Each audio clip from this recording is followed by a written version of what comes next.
நம்முடைய அழைப்பை ஏற்று இங்கே பக்தி கதாகானம் செய்ய வந்திருப்பவர் ஸ்ரீமதி சுஷ்மா பிரசாத் அவர்கள். சேலத்தை சேர்ந்த பொண்ணு தான், மெட்ராஸ் வச்சாங்க. அம்மா அப்பா இருந்தாரா, அழகாபுரம் தாம்பரத்தில் நண்பராக லட்சுமி பாபு சொல்கிறாரு, ஃபோன் பண்ணாங்க. சுஷ்மா வந்து சேலத்தில் 2 நாள் இருப்பாங்க, அப்போ அவங்க உபயோகப்படுத்த முடியுமா, நீங்கள் வந்து உத்தியோகத்தில் ஏதாவது ஒரு வேலை நம்ம கொடுத்தீங்கன்னா அவ்வளோ சந்தோஷமாக இருக்கும், எல்லாருக்கும் ஏன்னாவது சரி பண்ணிடலாம். நவராத்திரி விழாத்தான் ஆரம்பிக்குது, அப்போ 21 மணிக்கு தொடர்ந்து 10 நிகழ்ச்சி இருக்குது. அது முன்னோடியே இந்த இதை ஆரம்பிச்சிடுவோம் அப்படிங்கிறது. அதனால் பகவான் நடத்தலாம், நம்மளாம் நடத்தணும், ஒன்றும் இல்லை. அவருடைய திட்டம் இன்றைக்கி இந்த ப்ரோக்ராம் நம்ம கொடுத்து வச்சுக்கணும். அவ்வளோதான். அவரை பற்றி வச்சு அறிமுகம். ஸ்ரீமதி சுஷ்மா பிரசாத் அவர்கள் சமயபுரம் மாரியம்மனுடைய தீவிர பக்தை. இவருடைய குரு, வழிகாட்டி, மென்டார் எல்லாமே திருமதி கவிதா கணபதி என்பவர் ஆவார். அவர் தான் சுஷ்மா அவர்களுக்கு ஆசிரியராக இருந்து பக்தி சாம்ராஜ்யம் என்ற விதையை வித்திட்டவர். பக்தியின் மகிமையையும் அதனுடைய முக்கியத்துவத்தையும் பற்றி எல்லா இடங்களிலும் இவர் பக்தி கதாகானம் செய்து வருகிறார். இந்த பெற்றோர்கள், கணவர், குழந்தைகள் அனைவரும் இவரது ஆன்மீக பணிகளுக்கு உறுதுணையாக இருக்கின்றார் என்பதே அவருக்கு மனசு ரொம்ப சந்தோஷம். அவர்களுக்கு ஒவ்வொருத்தருக்கும் நன்றியுடன் இருக்கின்றார், நன்றி தெரிவிக்கின்றார். இவருடைய தந்தை ஒரு வங்கி அதிகாரி, அதனால் அவர் அடிக்கடி டிரான்ஸ்ஃபர் ஆவார். அப்போ குழந்தைய எப்படி கூப்பிட்டு போகும்போது ஒவ்வொரு இடத்துலையுமே ஹரியானாலே ஆரம்பிச்சு டெல்லி, நொய்டா, இந்த மாதிரி எல்லா இடத்துலையுமே கர்நாடக சங்கீதத்தை கண்டிப்பாக படிக்கணும்னு பாருங்கள். பேரண்ட்ஸ் தான் சொல்லணும். நம்முடைய குழந்தைகளை எப்படி வளர்க்கணும்னா, நம்முடைய சம்பிரதாயத்தில் நீங்கள் எடுக்கணும் அப்படின்னா குழந்தைங்களுக்கு பேரண்ட்ஸ் சொல்லணும். எந்த ஒரு படம் என்ன, இந்தியில் மாறணும், நார்த் இந்தியா போடணும்னா சவுத் இந்தியா வரும், எல்லா இடத்துலையும் வந்து நம்மளுடைய சம்பிரதாயத்துக்காக பக்தியோட மியூசிக்லாம் கற்றுக்கணும்னு சொல்லினால அவங்க பல்வேறு இடத்துல மியூசிக்லாம் கற்றுக்கிட்டாங்க. பக்தி சாம்ராஜ்யத்தை உலகெங்கும் பரப்புவதில் தன்னுடைய நேரத்தை என்ன டைம் என்னென்ன பொழுதுபோக்கு அல்லது ஃபாஸ்ட் டைம் என்ன, இந்த மாதிரி எல்லா இடத்துலையும் போய் பக்தி பிரயோஜனம் பண்ண வேண்டியது. அவருடைய கணவர் ஒரு சார்ட்டர்ட் அக்கௌண்டன்ட். அவரை வருகின்ற வரைக்கும் மகிழ்ச்சி அடைகிறேன். அவர் இப்பொழுது இந்த பக்தி கதாபானம் அதை செய்வதற்கு நன்றி. Thank you sir. அருமையான இந்த மாலை பொழுதிலே இன்று சேலத்திலே தாம்பராஸ் அப்படிங்கிற இல்லத்தில் என்னுடைய தாய் தந்தை போல் அமர்ந்திருக்கும் அனைத்து பெரியவர்களுக்கும் என்னுடைய மனமார்ந்த நமஸ்காரங்கள். ஆடிட்டர் ஸ்ரீராமன் சார் பண்ணுற இந்த ஒரு சேவையானது மிகவும் பாராட்டக்கூடியது. அவர் ஒரு இந்த சேலத்தில் இருப்பது கூட இந்த சேலத்துக்கே கிடைத்த ஒரு அங்கீகாரம் போல இருக்கிறது. ஸோ அவருக்கு பெரிய வாழ்த்துக்கள் உண்டு. அடியனுக்கு இன்னைக்கு இந்த பாக்கியம் கிடைச்சிருக்கு. கதா கானம் அப்படின்ற ஒரு தலைப்பு. ஸோ முழு முதல் கடவுள் அப்படிங்கிற பிள்ளையாரை வணங்காவிட்டால் எப்படி? நம்மளுடைய பிள்ளையார் அவர்தான் முழு முதல் கடவுள். பிள்ளையார் சுழி போடாமல் எந்த ஒரு காரியத்தையுமே துவக்க முடியாது அப்படின்ற அடிப்படையிலே பிள்ளையாரை பற்றி சொல்ல வேண்டும் அப்படின்னா, அவர்கிட்ட நம்ம தோப்பு கர்மம் போடுறோம். அந்த ஒரு வரலாறு எப்படி வந்ததுன்னு கூட நிறைய பேர் யோசிக்கிறார். இப்போ இந்த மாதிரி குழந்தைங்க கேட்கும், கிட்ட வந்து எதுக்கு தோப்பு கர்மம் போடுறோம், கீழே எப்படி பண்ணுறோம் அப்படின்னா அதுக்கு ஒரு வரலாறு இருக்கு அப்படின்னா என்னன்னா, இது வந்து மகாவிஷ்ணு கிட்டே ஆரம்பிச்சிருக்கு இந்த வரலாறு. மகாவிஷ்ணுவுடைய சக்கரத்தை இந்த பால விநாயகர், குழந்தை விநாயகர் விளையாடி கொண்டே இருக்கும் பொழுது சட்டென்று மகாவிஷ்ணுவுடைய கையில் வந்து அப்படியே எடுத்துட்டு திரும்பி எடுத்து பார்த்துக்கோங்க. அப்போ அது எடுத்துட்டு போகும்போது சக்கரமானது எவ்வளோ பெரிய விசேஷம். அது வந்து விஷ்ணு பகவான் போய் நிற்கிறதுக்கு முன்னாடி இந்த சக்கரமானது போய் நிற்குமா அந்த இடத்துல. அப்போ அந்த சக்கரம் இல்லாமல் அவர் தன்னுடைய பணிகளை நடத்துவது எப்படி அப்படின்னு அவரும் சற்றே கலக்கமாக இருக்கும் பொழுது இந்த பிள்ளையார் வந்து அங்கேயே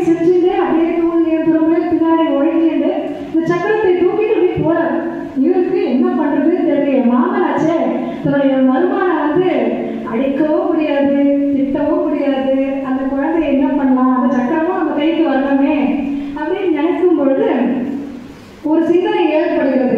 அதுக்கு எப்படியாவது ஒரு விளையாட்டு காமிக்கலாம் அப்படின்னு ஒரு விஷ்ணுவான ஒரு பரமாத்மா வந்து இப்படி இப்படி இப்படி அப்படின்லாம் ஒரு பாடி லாங்குவேஜ் அவர் கொண்டு வந்தாருன்னு வச்சுக்கோங்க. அதுல இந்த கர்ணத்தில் இப்படி பிடிச்சிட்டு இப்படி குட்டி கர்ணம் போடுற மாதிரி போட்டுட்டு தோப்பு கர்ணம் போடுற மாதிரிலாம் போட்டோடனே அந்த கணபதி பகவானுக்கு ஒரு சிரிப்பாயிடுது. எப்பேற்பட்ட பரம்பொருள் பரமாத்மா அந்த விஷ்ணு பகவான் நம்ம முன்னாடி இப்படிலாம் பண்றாரு சிரிக்க ஆரம்பிச்சுட்டு வாயை திறந்து சிரிக்கும் பொழுது என்ன சக்கரத்தை எங்க ஒழிச்சுட்டு இருக்கு நினைச்சிட்டு இருக்கீங்க? வாய்க்குள்ள போட்டுட்டு தொந்தியில தான் எல்லாமே அது சேகரிச்சு வைக்கிறது. அந்த கணபதியான பகவான் வந்து அந்த சக்கரத்தை மகாவிஷ்ணுடைய சக்கரத்தை தன்னுடைய வாயில போட்டுட்டு தொந்தியில ஒழிச்சு வச்சுட்டு இருக்கு. அவர் சிரிப்பு காமிச்சோடனே இந்த மாதிரியான அந்த ஒரு குட்டு போட்டுட்டு கோப்புக்கரணம் போட்டோடனே இந்த பகவான் சிரிப்பு வந்து அது வாயிலிருந்து தானா வந்து அவருடைய சாட்சா கையில வந்து அப்படியே வந்து ஏன்னா எனர்ஜி ஆச்சு அவர்கிட்ட இருக்கிற எனர்ஜி அப்படியே எடுத்துட்டு போய் கரெக்டாக அவருடைய கையில வந்து அந்த சுதர்சன சக்கரமானது வந்து வெளியிருக்குது. இப்போ அப்பேற்பட்ட பிள்ளையார் எப்படின்னா ஒரு மகாவிஷ்ணுவே வணங்கக்கூடிய தெய்வமா ஆயிட்டாங்க இப்போ இந்த சமயத்துல. அப்போ இப்போ நம்ம அந்த பாடலை ஆரம்பிப்போம். பிள்ளையாருக்கான முதல் பாடல்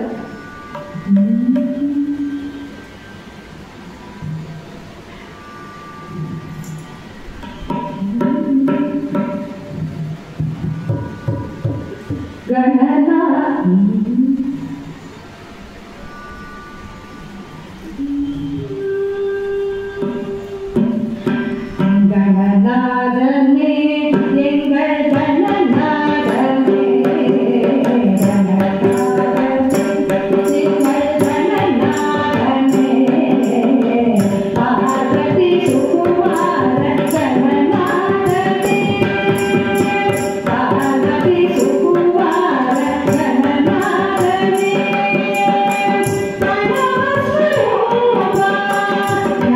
Yeah.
கணபதி அப்படின்னு சொல்கிறோம். நம்மளுடைய இந்து கலாச்சாரத்தில் மட்டும்தான் ஒரு மண்ணை உருண்டையாக பிடித்தால் கூட அதுலேயும் நம்ம ஒரு தெய்வத்தை காண்கிறோம். மஞ்சளை பிடித்தால் கணபதி. ஒரு மரத்திலே ஒரு துணியை கட்டி வைக்கிறோம். நாளைக்கு பார்த்தா அந்த இடத்துல ஒரு தெய்வம் வந்து நிற்கிறது. நம்மளுடைய கலாச்சாரத்தில் இல்லாத இந்த மாதிரி ஒரு தொழுகை எங்கேயுமே கிடையாது. நம்ம நினச்சா ஒரு ஆலமரத்திலே ஒரு கணபதி, அரச மரத்திலே ஒரு தெய்வம், ஒரு மண்ணுரண்டையிலே ஒரு தெய்வம் அப்படின்னு எங்க தெய்வம் இல்லை அப்படின்ற போதனை வந்து நம்மளுடைய சனாதன தர்மத்தில் காணப்படுகிறது. இதே போன்று இப்போ வந்து நம்மளுடைய அருணகிரிநாதர் எழுதிய திருப்புகழிலே அவர் எழுதின ஒரு கணபதி மேல ஒரு பாடலை அடுத்தது பார்க்கலாம். அருணகிரிநாதர் எதற்காக அவரை ஒரு மகான் என்று வணங்குகிறோம் அப்படின்னு பார்த்தீங்கன்னா, அவரும் தன்னுடைய வாழ்க்கையிலே தன்னுடைய இளைய வயதிலே நிறைய அவருக்கு வந்து அவருடைய காமம், குரோதம் அப்படின்ற அவருடைய அந்த சிற்றின்பங்களிலிருந்து அவரால் வெளியில வர முடியாத ஒரு நிலை. ஒரு காலம் வரை அவரால் அந்த ஒரு சிற்றின்பங்களிலிருந்து வெளியில வர முடியாத பொழுது அவர் முருகப்பெருமானை வேண்டி, எனக்கு இப்படி ஒரு காம வெறி எனக்கு வேண்டாம் முருகா, என் வாழ்க்கையில நீ வந்து என்னை கரம் பிடித்து என்னை இந்த சிற்றின்பங்களிலிருந்து என்னை காப்பாற்றி அள்ள வேண்டும் முருகா அப்படின்னு கேட்க, முருகப்பெருமான் அவர் வந்து சூசைட் பாயிண்ட்ல இருந்தார். இப்படி ஒரு நினைப்பு எனக்கு உள்ளத்திலே தோன்றுகிறதே, பகவானே முருகா நீ என்னை காப்பாற்றி அள்ள வேண்டும் என்று தன்னுடைய வாழ்க்கையை மாய்த்து கொள்ளும் நிலையில் இருக்கும் பொழுது பெருமாள் அவருக்கு காட்சி கொடுக்கையில் அவர் அதுக்கப்புறம் கிட்டத்தட்ட 16,000 முருகன் திருப்புகள் எழுதி இருந்தால் கூட நமக்கு கிடைத்தது என்னமோ ஒரு 1300. அதுவே பிள்ளையார் மேல எல்லாமே எழுதினது நிறைய முருகன் மேல இருந்தால் கூட தொடங்கும் பொழுது அவர் எழுதின பிள்ளையார் பாடல்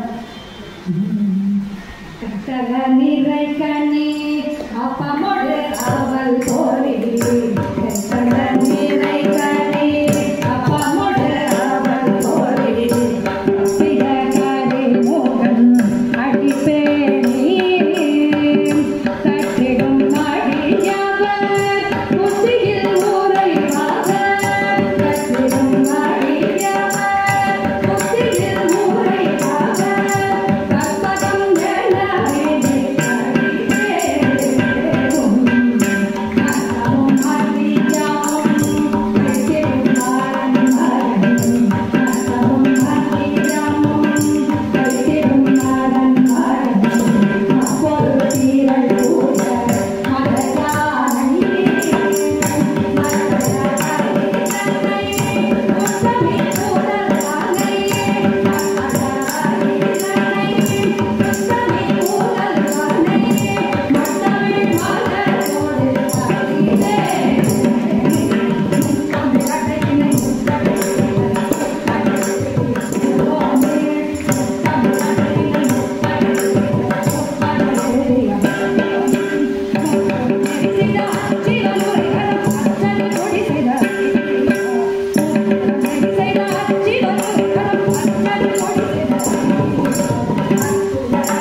Yeah.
Of singing. அவருடைய ஒவ்வொரு திருப்புகழையும் பார்த்தோம்னா முதல் 4 வரிகள் அவருடைய அந்த உணர்ச்சிகளை கட்டுப்படுத்தக்கூடிய ஒரு பொது மாணவர்களிடத்திலிருந்து என்னை தப்பிக்க ஒரு வழி சொல்லுமாறு அவர் கேட்பார். பிறகு இருக்கிற இன்னொரு 4 வரிகளிலே முருகனை போல் ஒரு தெய்வம் உண்டோ அப்படின்னு முருகனை பற்றிய பெருமையை உணர்த்தக்கூடிய பாடலாக அமைந்திருக்கும் ஒவ்வொரு திருப்புகழுமே. எப்பொழுதுமே திருமால் வருவோனே அல்லது தம்பி பிள்ளையாருக்கு தம்பியா இருக்கக்கூடியவனே அப்படின்னு எல்லா விதமான தெய்வங்கள் எப்படி முருகன் அதாவது முருகனை வழிபட்டால் தாயான பார்வதியை வழிபடப்பட்டதுக்கு சமம், அல்லது தந்தையான சிவனை வழிபட்டதுக்கு சமம், மாமனாகிய பெருமாளை வழிபட்டதுக்கு சமம் அப்படின்ற வகையிலே அனைத்துமே அருணாகிரிநாதர் ஒரு பாடலை கொண்டு வந்திருக்கிறார். இப்பொழுது பிள்ளையார் பார்த்தாச்சு, முருகன் பார்த்தாச்சு. ஒரு குடும்ப ஒற்றுமை என்று வர வேண்டும்னா நம்மளும் அந்த சனாதன தர்மத்திலே ஒரு குடும்பம் போல் அமைந்திருக்கும் அந்த தெய்வங்களை வழிபடக்கூடிய நம்ம ஒரு நிலைமை நம்ம அந்த மாதிரி வழிபட்டோமான நம்ம இல்லங்களிலும் உள்ளங்களிலும் கூட யாரை பார்த்தாலும் ஒரு குடும்பத்தை போல் ஒரு உணர்வு வருகிறது அல்லவா? இன்று நான் இந்த குழந்தையை பார்க்கிறேன், என் பாலகன் போல் இருக்கிறான் அப்படின்ற உணர்வு எப்படி வருகிறது அப்படின்னா இந்த மாதிரி ஒரு குடும்ப சமயமான ஒரு உருவப்படத்தை வீட்டில் வைத்தால் கூட அது போன்ற ஒரு எண்ணங்கள். அப்போ அடுத்தது சிவபெருமானை விட முடியுமோ அப்படின்னு பார்த்தோம்னா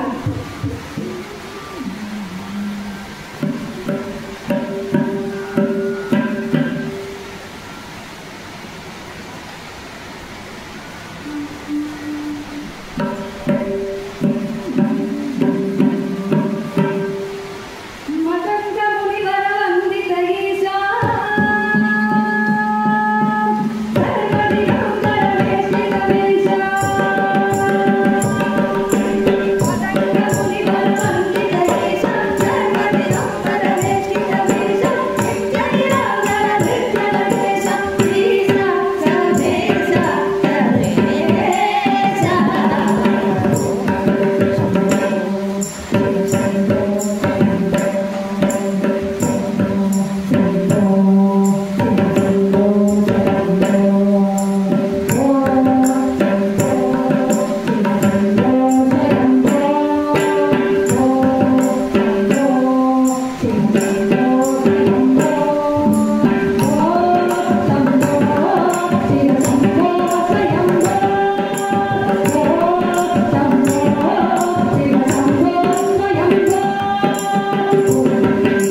எப்பேற்பட்ட கருணாமூர்த்தி தன்னுடைய இடபாகத்திலேயே தன்னுடைய அம்பாள் தன்னோட துணைவியான அம்பாளுக்கு கொடுத்திருக்காள்.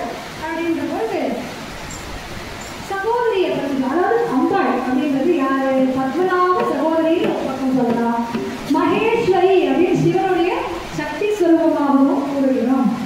ஏன் பத்மநாப சகோதரி அடிக்கடி சொல்றோம் அப்படின்னா, ஒவ்வொரு அவதாரத்திலும் நீங்க பார்த்தீங்கன்னா அந்த அம்பாளுடைய அந்த ஒரு சப்போர்ட் அப்படியே கிருஷ்ணர் இந்த பக்கம் போயிருக்கோம். கிருஷ்ணாவதாரம் எடுத்தோம் பார்த்தீங்கன்னா, கிருஷ்ணர் பிறக்கும் போதே, பிறக்கிறதுக்கு முன்னாடியே எப்படி நம்மளுடைய கிருஷ்ணரை கொல்லலாம் அப்படின்ற அப்படி ஒரு அவதாரம். நம்ம நினைக்கிறோம் கிருஷ்ணர் வந்து ரொம்ப அப்படியே இதுவா விளையாட்டு பிள்ளையா இருந்து விட்டார், ராமரை வந்து அப்படியே நார்மல் லைஃப் அப்படின்னு சொல்லியிருக்கோம். கிருஷ்ணர் வந்து ரொம்ப விளையாட்டு பிள்ளை அப்படின்னா அப்படி இல்லையே.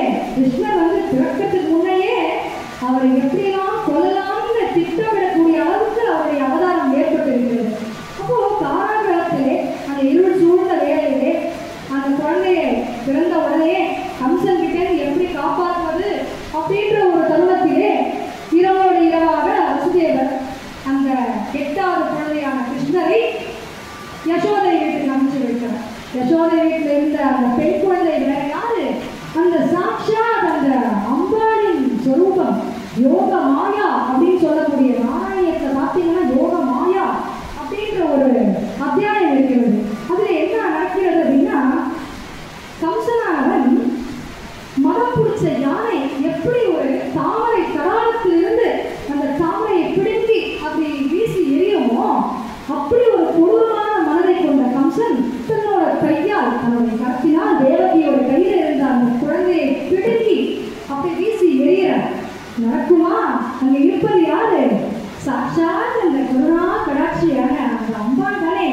அவள் என்ன பண்றான்? அந்த நேரத்திலே அவன் கைப்பிடியிலே தப்பிச்சு அங்கிருந்து ஒரு சூரிய கோடி பிரகாசத்தோடு அங்கே அவங்களுக்கு காட்சி கொடுக்கிறாள். இருள் சூழ்ந்த அந்த காராகிரகத்திலே அந்த அம்பாளானவள் தன்னுடைய சுரூபத்தை காண்பிக்கிறாள். கம்சன் தரிசனம் செய்யலாம், தேவகியும் வசுதேவரும் அந்த இருள் சூழ்ந்த வேலையிலே அந்த சூரிய கோடி பிரகாசத்திலே அம்பாளை தரிசிக்கிறார்கள்.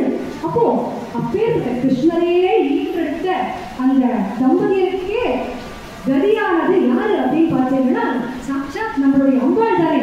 அப்போ அம்பாளை விட அவளை விட்டால் நமக்கு யார் கதி அப்படின்னு சொல்லும்போது இந்த பாட்டு தான் தோன்றது. எல்லாருமே சேர்த்து பாடலாம் எனக்கு தோன்றுப்போ. நீயே கதி ஈஸ்வரி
அழகுபடுத்தி பாடினது திருமதி நித்யஸ்ரீ மகாதேவன் அவர்கள் பாடியது ரொம்ப மிகவும் அழகாக இருக்கும். என்ன அழகான வார்த்தைகள் பார்த்தீங்கன்னா, தான் என விட்டதும் தாளனை பற்றலாம். அப்போ அது வரைக்கும் நம்மளை சோதித்து கொண்டிருக்கும் அந்த பெருமாள் எப்பொழுது நமக்கு ஒரு பெரிய மகானுக்கு கொடுக்க வேண்டிய காட்சியை எப்போ கொடுப்பார், எப்பொழுது நம்மளுடைய பிரார்த்தனைகளை கேட்பார், நம்ம முன்னாடி வந்து ஒரு மெய்சிலுக்கும் தருணம் வரும் பார்த்தீங்கன்னா, நேரம் வந்து நிற்கிறார்களோ இல்லையோ, நம்ம ஒரு பூஜை அறையிலையோ ஒரு ஒரு ரொம்ப ஒரு நமக்கு வந்து தீராத ஒரு கவலையோடு போய் இருக்கும் பொழுது ஒரு சமயம் ஒரு துக்கத்திலே வர கண்ணீர், இன்னொரு சமயம் பெருமாள் நமக்கு ஏதோ நம்ம சொல்றதை கேட்கிறார் அப்படின்ற ஒரு ஆத்ம திருப்தி. எப்படின்னா, திடீர்னு வேண்டிகிட்டே இருப்போம், சட்டுன்னு பூ விழுவோம், மாலை விழுவோம், அப்படியே நமக்கு கண்ணில் ஒரு ஆனந்த கண்ணீர் பெருகும். எதனால தன் கண் பூ விழுந்தால் எதற்காக ஒரு இது வந்து அப்படின்னா, பெருமாள் நம்ம கேட்டதை தலை அசைத்து விட்டார். ஒரு தலை அசைக்கும் பொழுது அந்த பூவானது சிரசிலே இருக்கிற பூவானது விழுந்து அது நமக்கு கிடைக்க வேண்டிய உத்தரவு அப்படின்றதுதான் நம்மளுடைய தாற்பயம். அப்போ தாயன விட்டதும் தாயனை பற்றலாம். நடத்துவது நடக்க போகிறது, நேற்று நடந்த விஷயம் அனைத்துமே நம்மளுடைய கண்ட்ரோல்ல இல்லை அப்படின்றத எப்போ நம்ம உணர்றோமோ அன்று நமக்கு இதுதான் பெருமாள் நம்ம கூட இருக்கக்கூடிய தருணம் அப்படின்றது. இந்த தருணம் இன்றைய நடக்கக்கூடிய இன்னைக்கு நடக்கக்கூடிய நிகழ்ச்சியை கூட எங்கேருந்தோ இருந்தேன், நான் சென்னையிலேருந்து வந்தேன், இங்கே வந்து ஸ்ரீராம் சார் ஒரு நிமிடம் அவருடைய தொலைபேசியில் பேசினோம். நாங்கள் இங்கே இருக்கோன்னே என்ன ஏதுன்னு கூட கேட்கலாம், பத்திரிக்கை அடித்தாச்சு, வாட்ஸ்அப்பில் போட்டாச்சு, இன்னைக்கு இந்த நிகழ்ச்சி நடக்க போகுது அப்படின்னு சொல்லியாச்சு. அவர் இத்தனை வருடங்களாக இப்போ தான் கேட்டேன், 2008 ஆரம்பித்த இந்த இல்லமானது அவர் வந்து தொட்டு இதை செய்து வந்துருக்கார் அப்படின்னா, இது கண்டிப்பாக அந்த பெருமாளுடைய ஆசீர்வாதம் இல்லாமல் தனிப்பட்ட முறையில் நடக்க முடியவே அவருக்கு அந்த பரிபூர்ண கடாட்சம் இருந்தால் தானே ஒரு நிலையில இருந்து இன்னொரு நல்ல ஒரு சத்சங்கத்துக்கு செய்யக்கூடிய அளவுக்கு நிலைமை கொடுத்திருக்கிறார் அப்படின்னா அதுவும் ஒரு தெய்வ சங்கல்பம் தான். அதிலே அனுபவித்துக் கொண்டிருக்கும் அனைத்து நல்லுள்ளங்களில் இருக்க அத்தனை தாய்மார்கள் தந்தைமார்கள் நினைக்கும், என்னுடைய தாய் தந்தை போல இருக்கும் பெரியவர்கள் எல்லாம் இதிலிருந்து அனைவரும் அனுபவித்துக் கொண்டிருப்பதும் அது பெருமாளுடைய அனுகிரகம் தான் அப்படின்றது. அதனால எது சொல்றேன், தான் என விட்டதும் பெருமாள் அவருடைய தாள் நமக்கு கிடைத்து விடுகிறது அப்படின்ற ஒரு நோக்கத்தோட இதை இந்த பாட்டை எடுத்தோம்.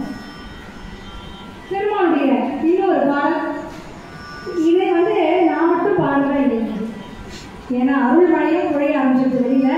நம்ம ஆரம்பிச்ச உடனே நான் மட்டும் பாடினா எல்லாரும் சேர்ந்து பாடினா இன்னும் ஜோரு மழை கொட்டும், அது பரவாயில்ல, நான் எப்படியாவது போயிடுவேன், எனக்கு போகிறதுக்கு கவலை இல்லை.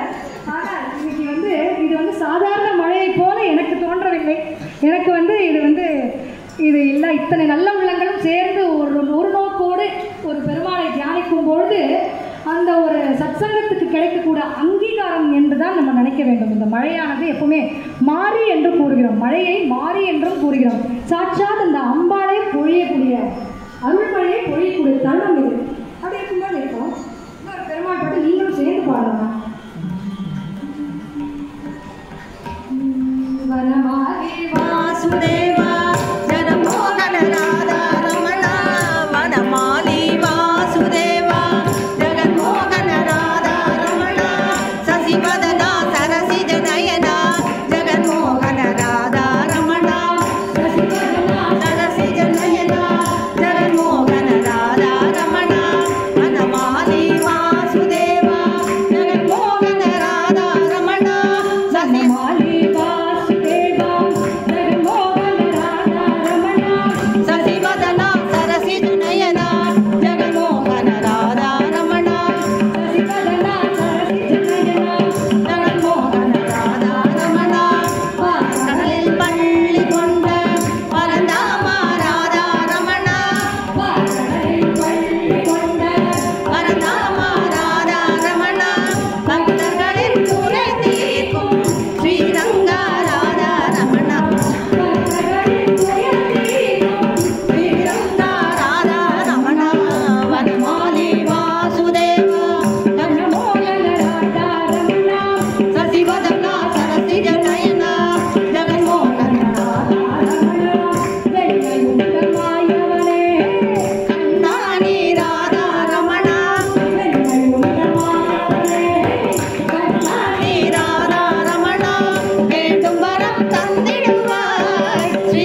பெருமாள் பார்க்க பெருமாளுக்கு மனதிலே இருக்கக்கூடியவள் யாரு அப்படின்னு பார்த்தோம்னா சாட்சாத் அந்த லக்ஷ்மி அல்லவா. அவளை வணங்காமல் இருக்கிறேன் ஹிருதயத்தில். அந்த சின்ன குழந்தை பிறக்கும்போது சொன்னேன், கிருஷ்ணர் சின்ன குழந்தை இருள் சூழ்ந்து அந்த காராகரத்தில் இருக்கும்போது கூட அந்த ஹிருதயத்திலே சின்ன கிருஷ்ணருக்குள்ள கூட சின்ன முகம், லக்ஷ்மியுடைய முகம் பிரகாசிக்கிறதா அந்த இடத்துல. அவருடைய கௌஸ்தவமணி, 4 புஜங்கள், 4 சக்கரம், அந்த ஆயுதங்களோடய தான் பிறக்கிறார் அப்படின்னு எல்லாமே நான் சொல்லலை.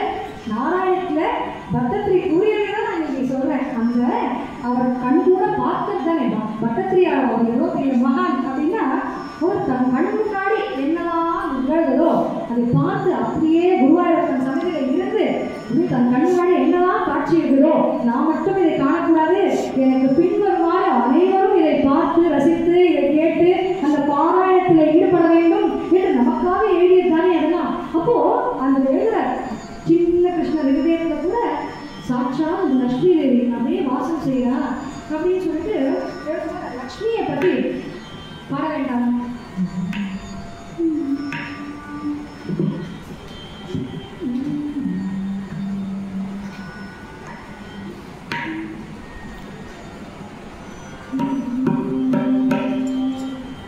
லக்ஷ்மி வருவாய் இல்லமே, வரலக்ஷ்மி வருவாய் இல்லமே, பாலாலி செல்வி வரலக்ஷ்மி வருவாய் இல்லமே.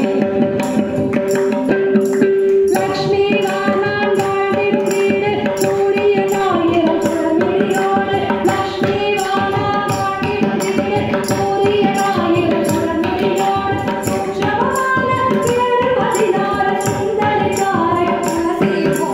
லக்ஷ்மி வருவாய்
சந்தோஷம், நிம்மதி, ஆனந்தம், பிரம்மானந்தம், பேரானந்தம், சிற்றின்பங்கள் வருவது அப்பப்போ டெம்பரரி சொல்கிறோம்.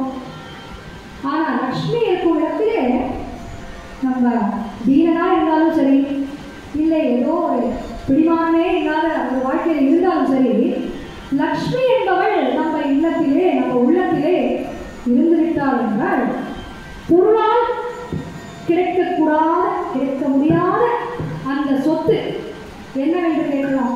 நிம்மதி, சந்தோஷம். நான் வந்தபோது இந்த மாமியை பேசியிருந்தேன். எனக்கு எதுவுமே தேவை. மாமி சொன்னா செகண்ட் ரோல் உட்காந்துருக்காரு ரமணி மாமி தங்க சிஸ்டர் ஒரே வார்த்தை சொன்னா. எனக்கு அதை கூட நான் இன்னைக்கு பாருங்க என்னோட ரெஃபரன்ஸில் எடுத்துருக்கேன். எனக்கு காசே வேண்டாம், நான் நிம்மதியாக இருக்கேன் அப்படின்ற ஒரு வார்த்தை அந்த உள்ளத்திலே லட்சுமி கடாட்சம் இல்லை என்றால் அது வரவே வராது. அந்த மாமிக்கு ஒரு கைத்தட்டல். நிஜமாவே அந்த வார்த்தையை கேட்டோடனே எனக்கு தெளிவா எவ்வளோ அழகாக அனுபவபூர்வமாக சொல்கிறா பாருங்க. எனக்கு செல்வம் வேண்டாம், எனக்கு ஆடி கார் வேண்டாம், எனக்கு பங்களா வேண்டாம், எனக்கு எதுவும் வேண்டாம். எனக்கு சந்தோஷம், நிம்மதி, ஒரு அனைவரும் இருக்கக்கூடிய இடத்துல சந்தோஷமாக சிரித்து கொண்டு பேசி சத்சங்கம் அப்படின்ற ஒரு சொத்து இருக்கு பார்த்தீங்களா, அது நம்மளை வந்து நல்ல மார்க்கத்துக்கு கூட்டின்னு போகிற ஒரே வழி. அது இங்கே இருக்கு அப்படின்றது தெரியும்போது நமக்கும் இங்கே வந்து இந்த மாதிரி ஒரு வாய்ப்பு பக்தி கதா கானம் அப்படின்னு கொடுக்கும்போது இப்பேற்பட்ட மக்களுக்கு நான் இந்த கானத்தை வழங்குவது எனக்கு ஒரு பெருமை அப்படின்னு தான் சொல்லுவாங்க தவிர இதில் மாற்றுக்கருத்தே கிடையாது. நம்ம துர்கையை பார்த்தோம், லக்ஷ்மியை பார்த்தோம். அடுத்த இன்னும் சிறு நாட்கள் தான் இருக்கு. நவராத்திரி கோலாகலமாக அந்த அம்பிகையை ஒவ்வொரு இடத்திலுமே கொண்டாடக்கூடாத வீடே கிடையாது. ஏன்னா அவளே இப்போ சொன்னது போல அஷ்டலட்சுமியும் அவளே, துர்கையும் அவளே, சரஸ்வதியும் அவளே, லக்ஷ்மியும் அவளே அப்படின்றபோது சரஸ்வதி தயநிதி கதி சரஸ்வதி தயநிதி கதி தருள்வாய் பாரதி சரஸ்வதி தயநிதி கதி. ஏன் பாட்டு பாடணும்னா சரஸ்வதி அப்படின்றவங்க தான் நமக்கு ஞானத்தை கொடுக்கிறார். என்ன ஞானம்? இப்போ நான் சொன்னேனே அந்த ஞானம் தான். அதுதான் பெரும் ஞானம். உலகத்திலே இந்த ஒரு ட்ரெயின் கம்பார்ட்மெண்ட்ஸ், ட்ரெயின் ஜேர்னி போல வாழும் இந்த வாழ்க்கையிலே நம்ம எந்த ஸ்டேஷனில் இங்கே வந்து இறங்கியிருக்கோம் நமக்கே தெரியாது. ஏதோ இறங்கியாச்சு, பூமி என்ற ஸ்டேஷனில் வந்து இறங்கிட்டோம். எப்பொழுது நம்மளுடைய ஸ்டேஷன் வரும், நம்மளுடைய இறங்க போகிறோம்ன்றது தெரியாது. டெம்பரரியாக இது ஒரு ட்ரெயின் ஜேர்னி மாதிரி எடுத்துக்கொள்வோமா? அப்படி இருக்கும்பொழுது இந்த ட்ரெயின் ஜேர்னியில் எத்தனை பேர் நம்மளுடைய பழகினா, நம்ம பக்கத்து சீட்டில் உட்காந்துது யார், இல்லை அந்த பக்கத்து கோட்ஸில் உட்காந்துது யார், இவங்களோட தான் நமக்கு ஒரு தொடர்பு ஏற்படும். அப்படியே அடுத்து நம்மளோட ஸ்டேஷன் வரும்போது இறங்கிடுவோம் அல்லவா? இது போல் தான் நம்மளுடைய இந்த வாழ்க்கையும் கூட அப்படின்ற ஞானம் யார் கொடுக்குறா? ஞானத்தை அள்ளி கொடுப்பவள் சாட்சாத் அந்த சரஸ்வதி தேவியே. அப்போ சரஸ்வதி தயநிதி கதி சரஸ்வதி தயநிதி கதி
சரஸ்வதி பார்த்தாச்சு.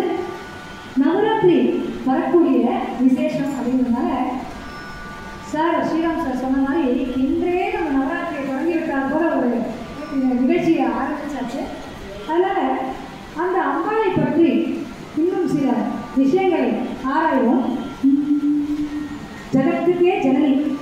நம்மலாம் வெளியே தேடும், தெய்வம் இங்கே இருக்கா அங்கே இருக்கா, வெளியில் போய் பார்க்கலாமா கோவிலில் பார்க்கலாமா அப்படின்னா அவள் ஒரு பிரம்மாண்ட நாயகி. அவள் உள்ளிருந்து தான் நம்ம தான் தோன்றியிருக்கோம். அவள் ஒரு பரபிரம்மம். நம்ம அவளை இமேஜின் பண்ணோம்னா அவள் லோக நாயகின்னு தான் பார்த்துருக்கோம். அப்போ லோகமே அவளுடைய கர்ப்பத்திலேருந்தே தோன்றியது தான். இப்போ நம்ம அவளுடைய பிரம்மாண்டத்திற்கு முன்னாடி ஒரு சிறு புழு மாதிரிதானே இன்று வாழ்கிறோம். பெரிய பெரிய ராஜாக்கள்லாம் இன்று வாழ்ந்து போயிட்டு மற்ற உலகத்தையும் ஆண்டு கொண்ட அந்த ராஜாக்கள் கூட இன்று எங்கே இருக்கார்கள் பார்த்தோம்னா நம்மளுடைய காலை மண்ணடியில் தான் போயாச்சு. ஸோ இந்த ஒரு நிலையற்ற வாழ்வினை, இந்த ஒரு சம்சார சாகரத்திலிருந்து நம்மை மீண்டு அழைத்து செல்ல வேண்டும் அப்படின்னா சாட்சாத் அந்த அம்பிகை தானே செய்ய வேண்டும். நம்மளுடைய தாயடித்தான் நமக்கு வேலையாகவே அவள் தானே ஒரு பிள்ளையின் மனதை புரிந்து கொண்டு நடத்துவள். அப்படின்ற போது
பார்த்தியாமா இன்னும் வரம் தர இன்னும் மனசு வரலையா தாயே, இவ்வளோ நேரம் உங்களை தியானிக்கிறோமே, நீ வந்து அருள் புரிய மாட்டியா அப்படின்னு நம்மளுடைய அம்மாவை எப்படிலாம் கேட்கலாமோ அப்படிலாம் அந்த கவி அழகா எழுதிட்ட. சரஸ்வதி துர்கா லக்ஷ்மி சரஸ்வதி அப்படின்ற ஆரம்ப இருக்கக்கூடிய பாடல். நவராத்திரி வர சமயம் இது அப்படியே இந்த நிகழ்ச்சிகள் சுப நிகழ்ச்சிகள் ஒவ்வொரு மாலையும் தொடர வேண்டும் அல்லவா? இன்றைய அதுக்கு ஒரு அடிக்கல் நாட்டி வச்சு துர்கா லக்ஷ்மி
கற்பகம்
பக்தி என்ற அடிப்படையான விஷயம் நம்ம கல்வி முறையிலே கூட கொண்டு வர வேண்டும். ஏனென்று தெரியவில்லை, நம்ம பாரத நாட்டிலே இன்னும் கல்வி கூட